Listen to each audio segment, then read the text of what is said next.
Hi friends, கதை கேட்கலாம் by Sudha Suresh சேனலுக்கு உங்களை அன்புடன் வரவேற்கிறேன். பேசிக்கொண்டிருப்பது நான் எழுத்தாளர் சுதா சுரேஷ். இன்றைக்கி நம்ம சேனலில் நாம் பார்க்க போகிறது இவனும் ராமனே கதையின் அடுத்த 2 அத்தியாயங்கள். வாங்க நாம் இப்போ கதைக்குள்ளே போகலாம். அத்தியாயம் 49. இடம் பார்க்கடல். பிரபோ, கேட்டீர்களா நம் பக்தனின் குரலை? தங்களுக்கு காதில் விழுகிறது தானே? தேவி, ஏன் இந்த புலம்பல் இப்போது? நீ எதையும் கூலான ஒரு கண்ணோட்டத்தில் பார்க்கவே மாட்டாயா தேவி?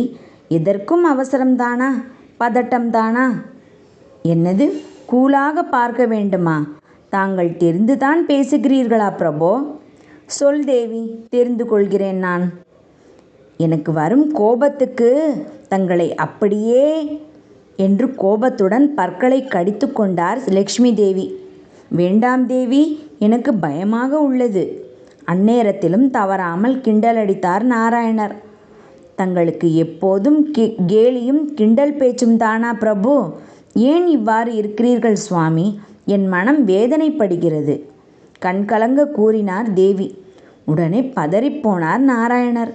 இப்போது ஏன் தேவி கண்கலங்குகிறாய்? அப்படி என்ன நடந்துவிட்டது? தயவு செய்து விளையாடாதீர்கள் பிரபு. அங்கு நம் பக்தன் பிரச்சனையில் இருக்கிறான். முதலில் அவனை காப்பாற்றும் வழியை பாருங்கள் சுவாமி. பாருங்கள் அவன் கண்களை மூடி வேண்டிக் கொள்வதை. இப்போது நம்மை தவிர அவன் மனதில் வேறு யாருமே இல்லை. அவன் நெஞ்சில் நாம் மட்டும்தான் நிறைந்து இருக்கிறோம். அவனை காப்பாற்றுவது நம் கடமையல்லவா? அவனை காப்பாற்றப் போவதில்லை என்று உனக்கு யார் சொன்னது தேவி? அப்படியென்றால் என்ன செய்ய போகிறீர்கள் சுவாமி? இந்த பரமபதம் விளையாட்டு தாயக்கட்டை வைத்து உருட்டி விளையாடும் ஒரு விளையாட்டு. இதில் எப்படி அவன் நினைத்தபடி அதில் விழுகும்? எந்த ஒரு சர்ப்பமும் தீண்டக்கூடாது என்றால் அதெப்படி பிரபோ? ஆம் தேவி, அதுதானே அவனுக்கு வைக்கப்பட்டிருக்கும் பரீட்சை. இந்திரதேவன் சொல்வதை அவன் செய்துதானே ஆக வேண்டும். பிறகு எப்படி அவனை காப்பாற்றப் போகிறீர்கள் தாங்கள்? நான் தான் ஏற்கனவே கூறினேனே தேவி, இந்த பரீட்சையில் உன் பங்கும் இருக்கப் போகிறது என்று. ஆம், கூறினீர்கள். நான் இதில் என்ன செய்ய போகிறேன் பிரபோ?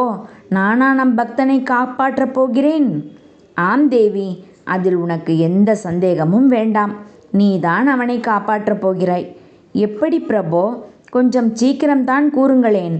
நான் விரைந்து சென்று அவனை காப்பாற்ற வேண்டும். அதோ அங்கு நம் பக்தன் ராம் கையில் இருக்கும் தாயக்கட்டை தெரிகிறதா உனக்கு? ஆம், தெரிகிறது. அங்குதான் நீ செல்லப் போகிறாய். அதாவது நம் பக்தன் கையில் நீதான் தாயக்கட்டையாக இருக்கப் போகிறாய்.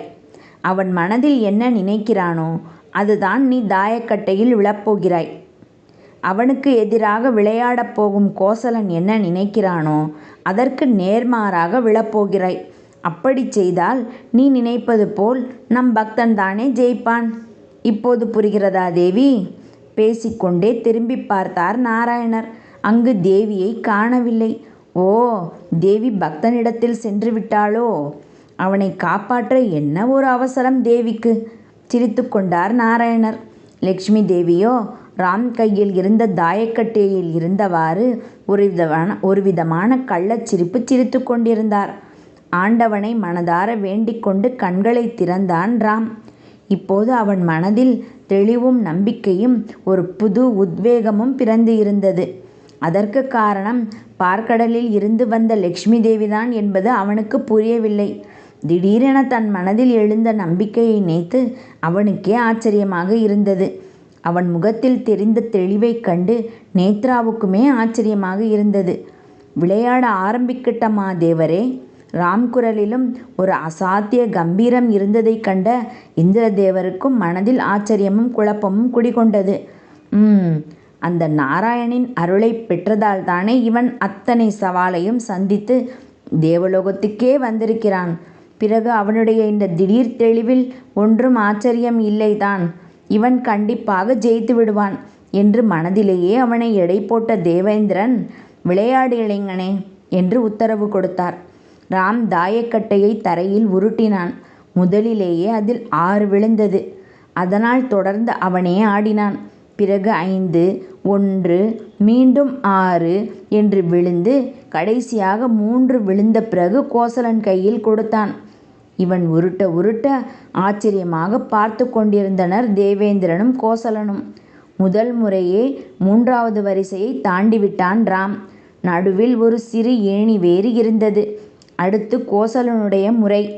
அவனுக்கு இப்போது கொஞ்சம் பயம் வந்துவிட்டது. அதே பயத்துடன் தாயக்கட்டையை உருட்டினான். பாவம், 2 விழுந்தது அவனுக்கு. இதை சற்றும் எதிர்பார்க்கவில்லை கோசலன். கோசலனின் ஏமாற்றமான முகத்தைக் கண்டு சிரித்து கொண்டார் லக்ஷ்மி தேவி. அடுத்த முறையிலையும் இப்படியே தான்.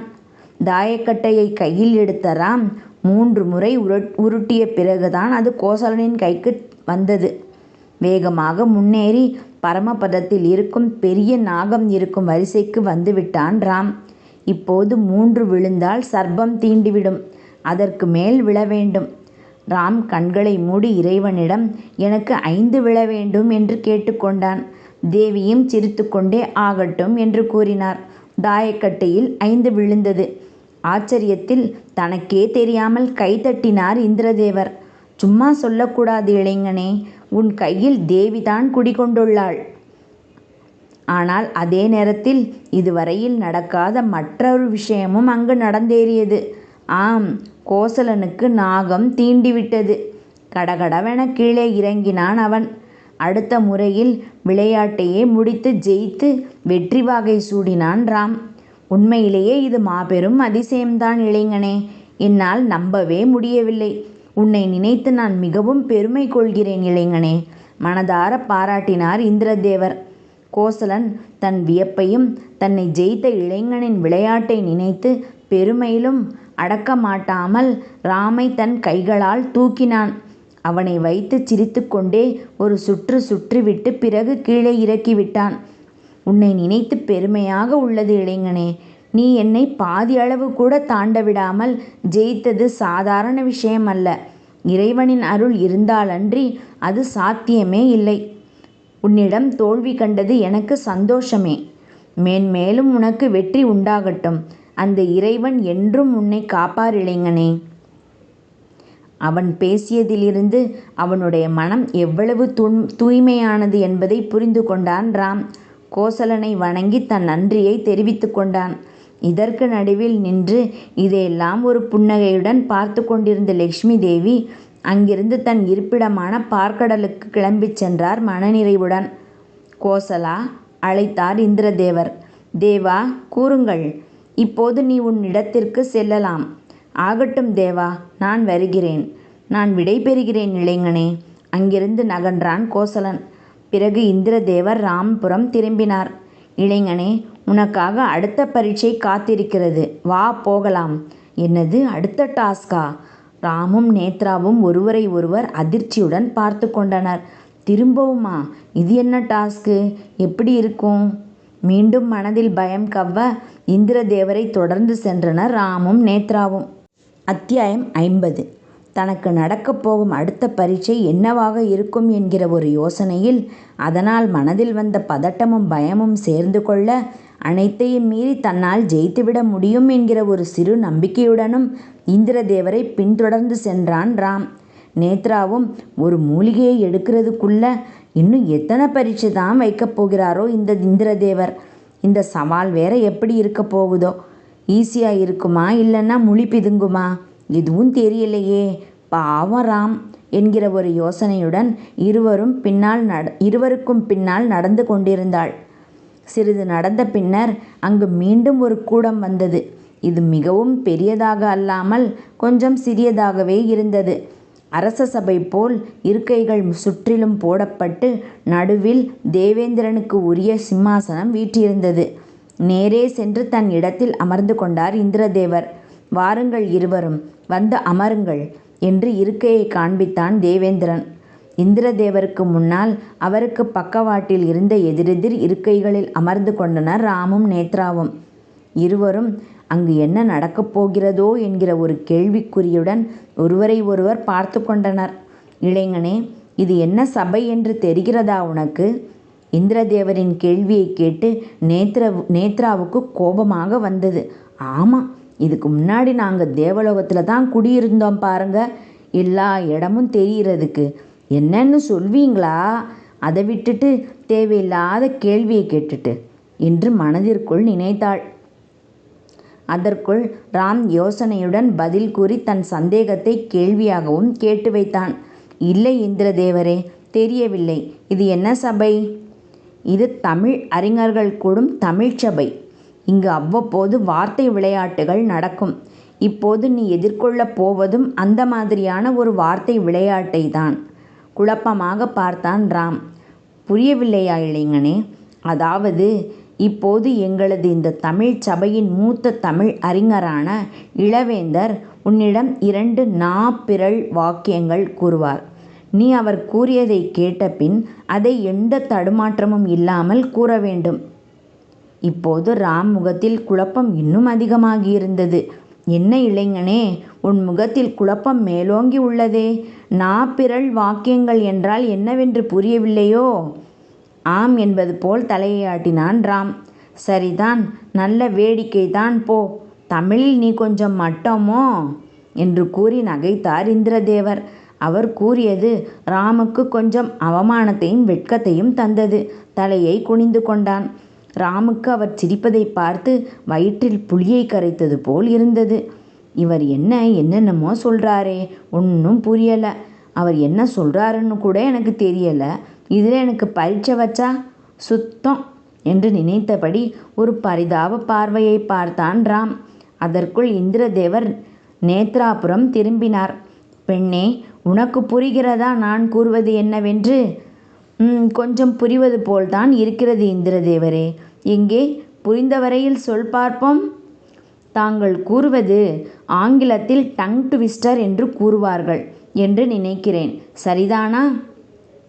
பரவாயில்லையே, சரியாக கூறிவிட்டாயே. அதேதான், நீ சொல்வது மிக சரியே.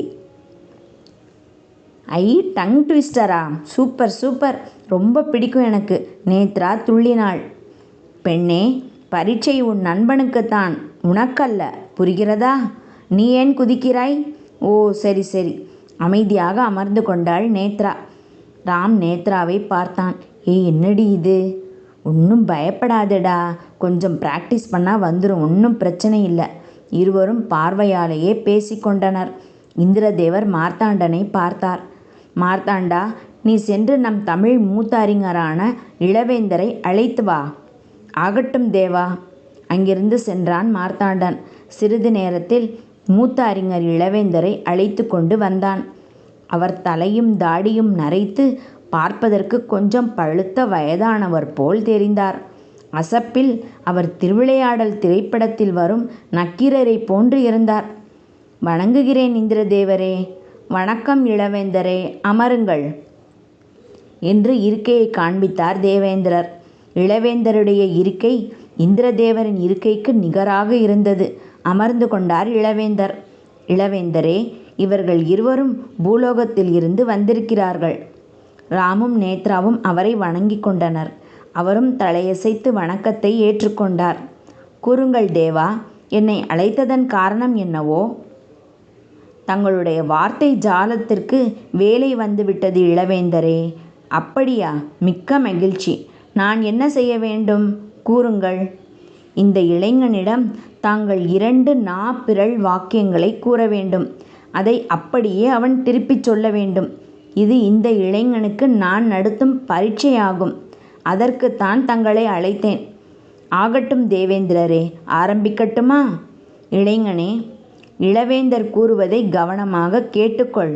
அதன் பிறகு அதை நீயாக கூறி பார்த்து பழகுவதற்கு உனக்கு 2 மணி நேரம் அவகாசம் கொடுக்கப்படும்.